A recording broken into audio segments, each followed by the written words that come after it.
Welcome to my YouTube channel, One Race, a Human Race, All Human. Today is Saturday, July 9th, 2022. Democratic Party needs to talk to the police unions, and you need to have ads that say Blue Lives Matter. All human lives matter on this planet known as Earth. That includes black lives. We need to bring back the ban on assault weapons that expired in 2004 because of the Republican Party. Talk to widows, talk to others, people in the neighborhood, keep on having hearings around the country to keep this issue on the front burner. Then when it comes to voting, you must make sure that everyone can vote, who has a right to vote, because of all of the election suppression going on around the country. You have to work on that now. And you have to remind the American public of the American Rescue Plan, how you brought back the economy, how it's doing so well. And one reason there's inflation is because of the supply, because of COVID-19. And you have to go on television shows and go on radio shows and articulate over and over and over and over again about the wonderful things that you've done, how you brought kids out of poverty, all these things. And you have to talk to those white Christian evangelicals. You don't have to get all of them, just some of them. Remind them that Jesus stands for love and justice and mercy and faith. Matthew chapter 23 and 23. Remind them of Matthew chapter 25. I was hungry, you feed me. Remind them of the two greatest commandments in Matthew chapter 22 and in Luke chapter 10 and in Mark chapter 12. Love God and love your neighbor as yourself. Who's your neighbor? That's Luke chapter 10. Anyone in need of help, the Good Samaritan, show compassion for others. That's what it means to be a Christian, a true Christian. From the womb to the tomb. So once a child is born, hey, that's where you have to have programs like Build Back Better. You need to vote on those programs. Again, vote on voting rights. Again, take things one by one, take the bill apart and vote on each of the items. Remember, when it came to Obamacare, the Republican Party, wisely, right, over 40 or 60 times voted against the Affordable Care Act. They kept it in front of the American public. And that's what you have to do, the same thing. And most importantly, you have to finally defeat the Southern strategy. What's that mean? That means if I'm white and you're black or Latino and we're both poor, we're the same people.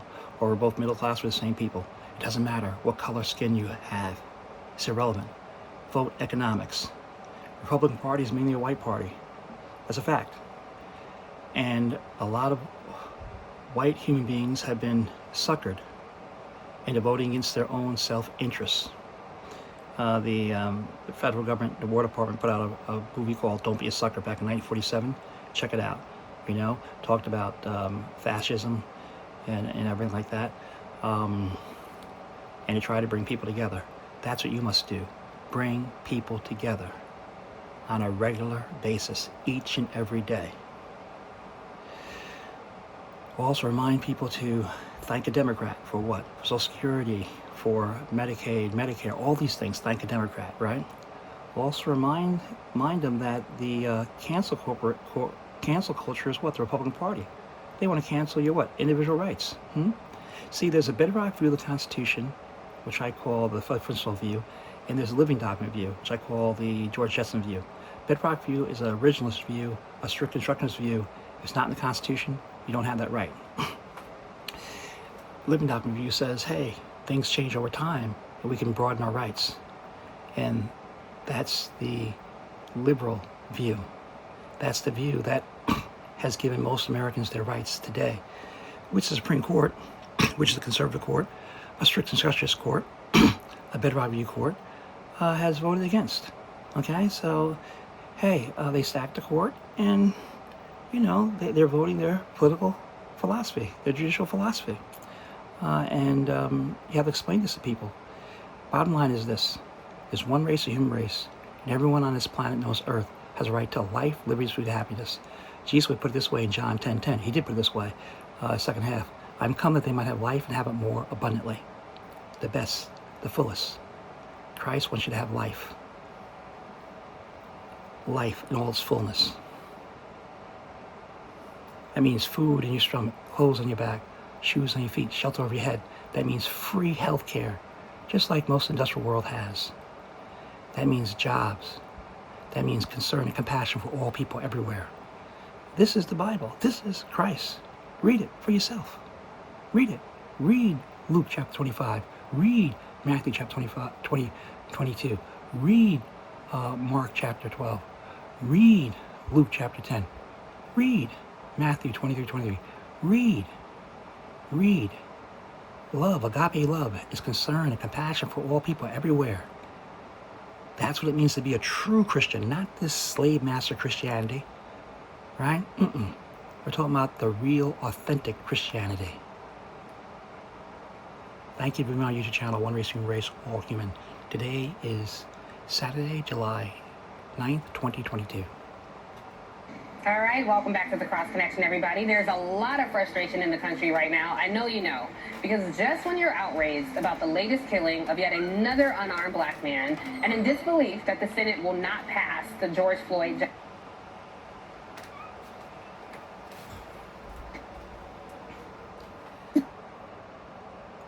Again, you need to have commercials that say Blue Lives Matter.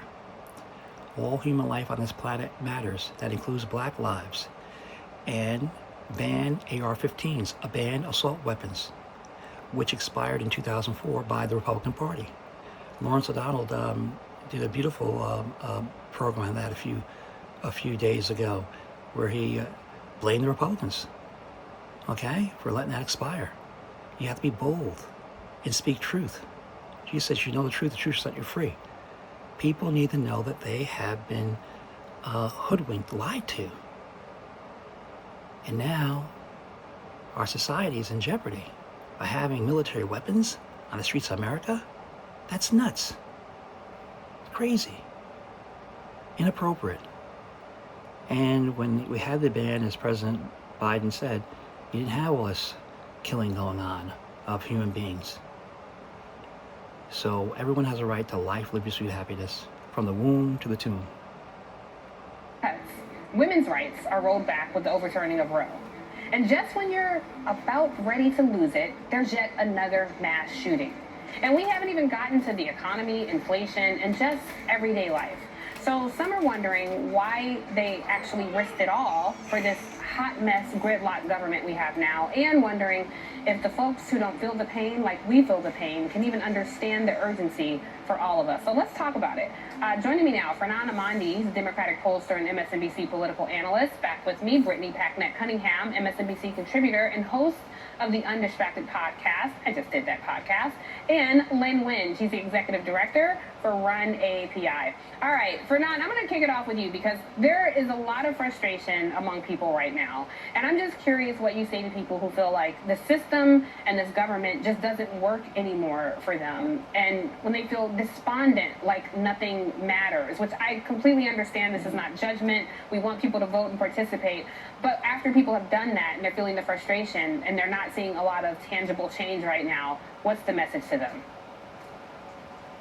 Well, Tiffany, first off, I think people need to understand, just because you may be dissatisfied with your own political party does not mean that you are going to necessarily go to the other side or the other party. And I think that's something that a lot of folks are concerned about right now. Can I be critical of the Democratic actions or lack thereof in certain areas? And does that enable the Republican side? And I think the answer to that is no. In fact, that's called being an American. It's good when your constituents hold you accountable. Think of it in these terms. It's almost like when you order a pizza. Yeah, the neighborhood pizza joint, they may not get it there within 30 minutes like they promise. It may even be missing a topping or two, but it'll eventually get there. It'll taste good. The Republican Party, meanwhile, wants to throw you in jail for exercising your right to put pizza in your body. So this is what is at stake. And yes, the Democrats need to probably rise to the occasion a little bit more so.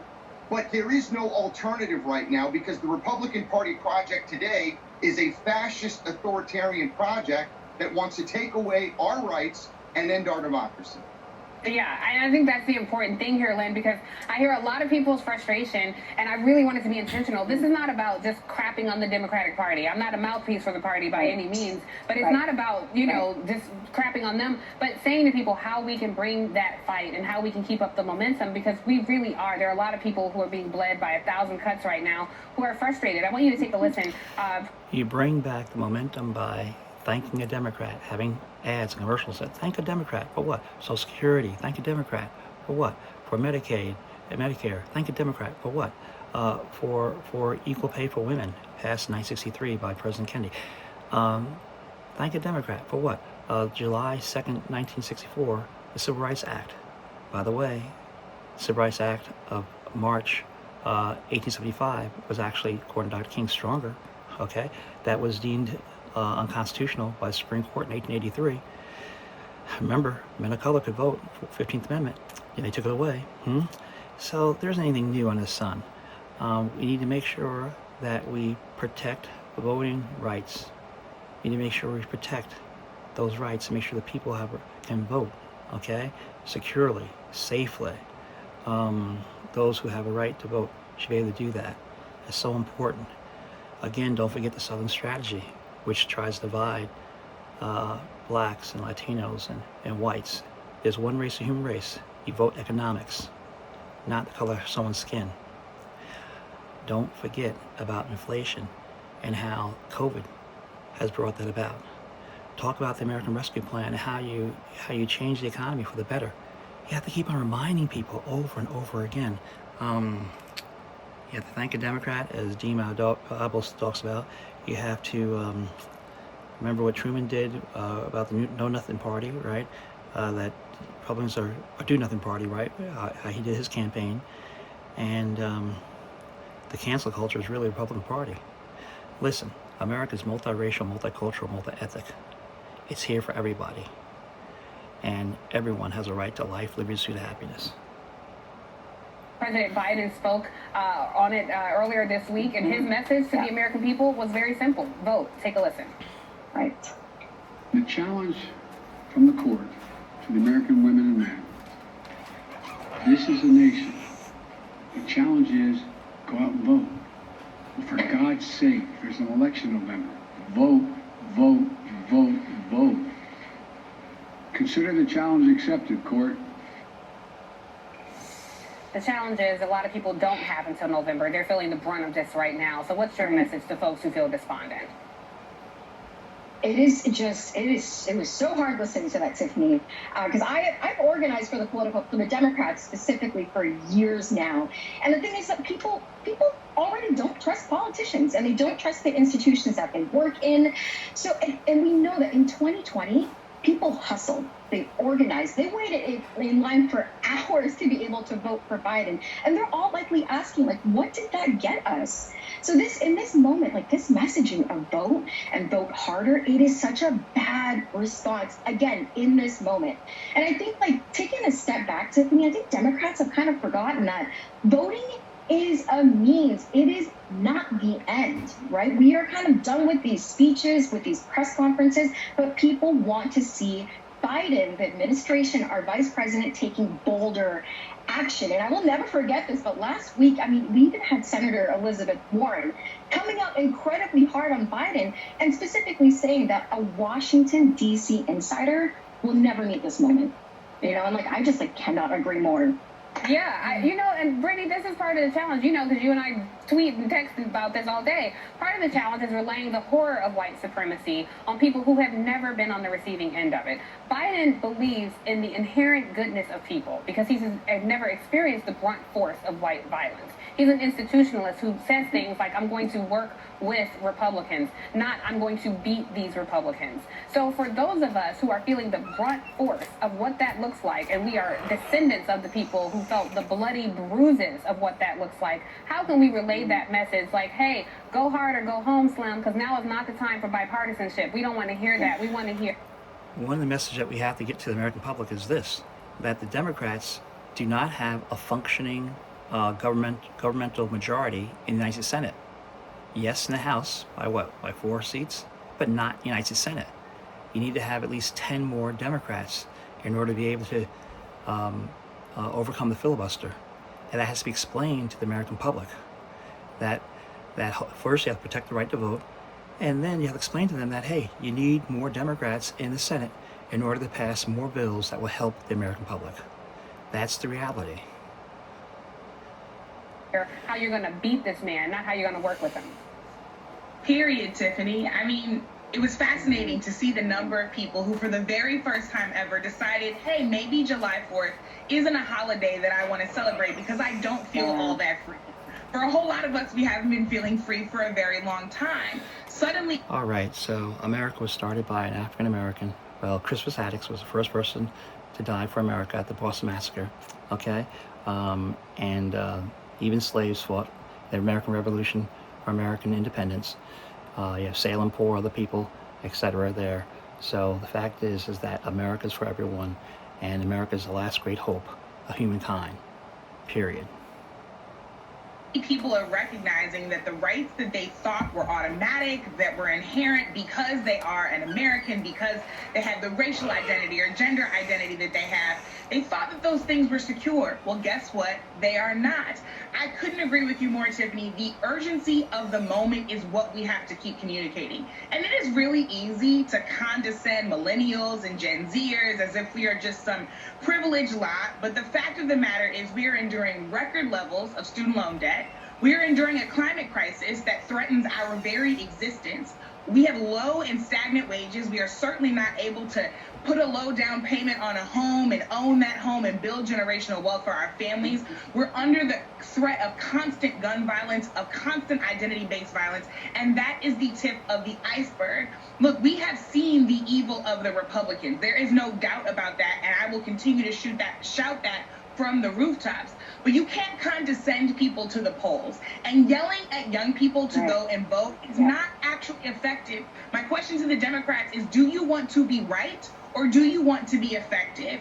You have to match the urgency of the moment with this same energy. Otherwise, we'll not just see political disenfranchisement and disenchantment for this election cycle, we'll continue to see it for years to come. Young people are on track, according to the latest Harvard youth poll, to vote in the same numbers that they did the last election cycle, but 56% of them believe that are no longer able to meet the challenge. And that is what the Democratic... Yeah, look, Fernand and Britt made such good points there because, you know, it seems like some of the campaign strategy is still operating pre-2016. You know, Democrats are still maneuvering a certain way, and this is not crapping on the party, but this is an opportunity for Democrats to inspire folks. So I wonder from you what you think the better campaign strategy is. Do you appease the politically homeless and, you know, go after those red state voters and try to, you know, move them over to the Democratic Party? Or do you go hard in the paint and inspire a new generation of voters who may not currently be considered as reliable at the polls, but these are people like very much like Barack Obama did, who would risk it all just to show up at the polls and vote for him? Because the middle of the road approach that some Democrats are taking, let me just tell you, that's how you become political roadkill. Right? I think... Sorry, go ahead, Fernand. I'm sorry. I think you also have to do both, Tiffany, because fundamentally, I've always said it on this show and many times, that the Democrats simply need to tell the truth. And the truth right now is that we're living in an American nightmare. The American dream is in jeopardy because of this Republican project, which, again, authoritarian, wants to take away rights. It's not a theoretical anymore. It's happened for the first time in our history. This extreme Republican Party has taken away our rights. And I think the way you inspire people is by telling the truth. Dispel with this notion of working with the Republicans. I think that's the greatest crime that the Democrats have done so far. There is no bipartisanship with an authoritarian fascist project. The other component of this, Tiffany, that I think is critical, there is a generational element to this as well. Democratic Party leaders under the age of 60, yes, venerate and work with the experience of your Democratic Party elders, but those of us that are under 60, we need to fight for our future and our children's futures with the ones that have the most vested in them. I want to hear the Hakeem Jeffries. I want to hear the Brian Schatz. I want to hear other leaders in the Democratic Congress under the age of 60 start to rise up and take the mantle of leadership which is what we need to meet this moment with that inspirational call about what exactly is the choice if we turn this government over to a fascist Republican Party. If people understand that, I think the results will be what the American people want. Because that's what has to happen. Well, we have to stop saying right. How did they get there, though, is the question, right? By using the Southern strategy. Please read the book, Dog Whistle Politics, how coded racial appeal has reinvented racism, wrecked the middle class, by E. Handy Lopez, and explains how they've used racism, okay, and how it has morphed, and how they get white voters to vote against their own self-interest. You have to deal with that straightly. Dr. King's speech back on March 25th, 1965, he talked about fusion coalitions in the 19th century where whites and blacks voted together, white men and black men voted together. And one reason why they brought in Jim Crow was what? To stop that from happening, okay? To eliminate that from happening. Because people were not voting skin color, they're voting what? Issues, economics. So you have to explain that to people. Again, Dog Whistle Politics, how coded racial appeal has reinvented racism and wrecked the middle class, by Professor E. Handy Lopez, who at first didn't believe in and understand really the Southern strategy and what it was doing. And he's like, oh yeah, they do use race. Now they have a what? A bullhorn. The fact is, there's one race, a human race, and we can all come together and make life better for everyone, everywhere, every place. It's about agape love, concern and compassion for all people. That's what Good Samaritan had in Luke chapter 10. Being extremists and Republicans as if these are two different groups of people. They are one and the same, and we should be honest about that. Lynn, I'm curious to hear from you, because look, we could be looking at a DeSantis ticket in 2024. It doesn't have to beat Trump. I'm curious to hear from you, who on the Democratic side do you think could beat either a Trump ticket or a DeSantis ticket? I think that's really hard to answer, but I mean, Tiffany, you had some very young Gen Z congressional candidates on your show. I mean, someone like Maxwell Frost, 25 years old. He's coming up at the end of the hour. He's coming. Okay, perfect. I mean, y'all are going to see this, but I mean, Bernie touched on this, Fernando, you touched on this, but the average age of Democratic leadership is 71. It's 71. And then with this Democratic base, it'll get younger, it'll be more progressive, and it's going to be with people who have like far too much to lose, right? So I think in terms of like who needs to be on this ticket, I also think we have to look at Democratic leadership. Like people are ready for new leadership, and I think that's going to be reflected with how many more younger people are going to be running for office, because again, they really have no choice. They really don't. So I think we're just ready to see a whole new slate of younger people who really represent what this country is. Well, I'm up against a hard break, Brittany, but just very quickly from you, we're over time, they're telling me, but I just wanted to hear from you, what role does Vice President Harris play in midterms this cycle and in 2024? I think it has to be a critical one. She deserves to be a voice that is out front, the kind of fighter that we saw in those Kavanaugh hearings. That is who people went to the polls and elected. And the Biden administration really would do itself a favor by making sure that hers is a voice that is out front, that the communities that she reflects are out front, and that they are accomplishing an agenda that truly defends their base. Yeah, and I just want to point out to our viewers, there were things that got accomplished by Democrats. The House passed a number of bills. They died in the Senate, but there was the bipartisan infrastructure bill that did pass Congress, and the COVID relief funding, that also came from Democrats. So just in case the messaging is not reaching you, we want to make sure that we're informing you here. Thank you so much, Fernand, Amandi, Brittany Packnett-Cunningham, and Lynn Nguyen for your fiery discussion this morning. And a reminder for Tuesday, do be sure to tune into special coverage of the hearing kicking off. You have to remind the American public of the American Rescue Plan and how it protected American workers and how it brought the child tax credit brought children out of poverty.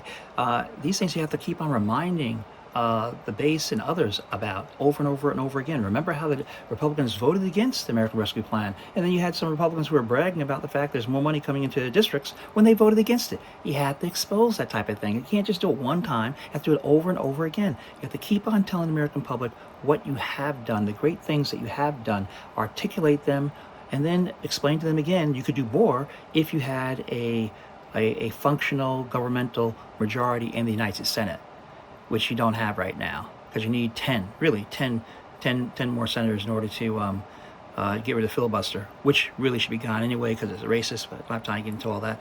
But the point is that you have to explain to the American public what's going on.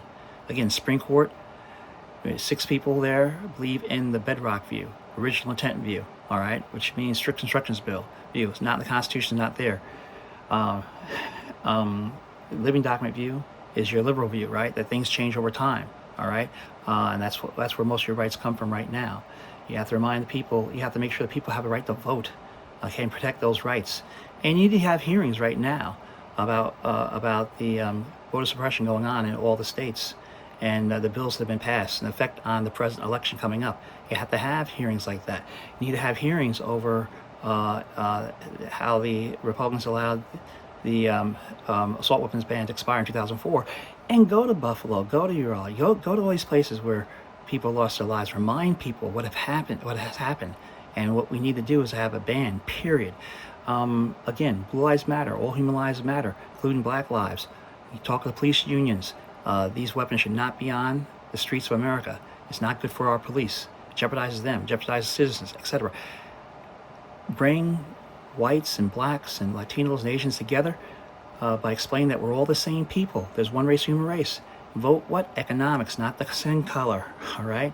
That's so important. Again, what we need is agape love, which means having concern and compassion for all people everywhere. Love God, love your neighbor yourself. Who's your neighbor? In the Good Samaritan parable, Luke chapter 10, Samaritan who show compassion, concern for others, and care. That's what it's all about. Thank you for being on my YouTube channel, One Race, Human Race, All Human. Today is Saturday, July 9th, 2022.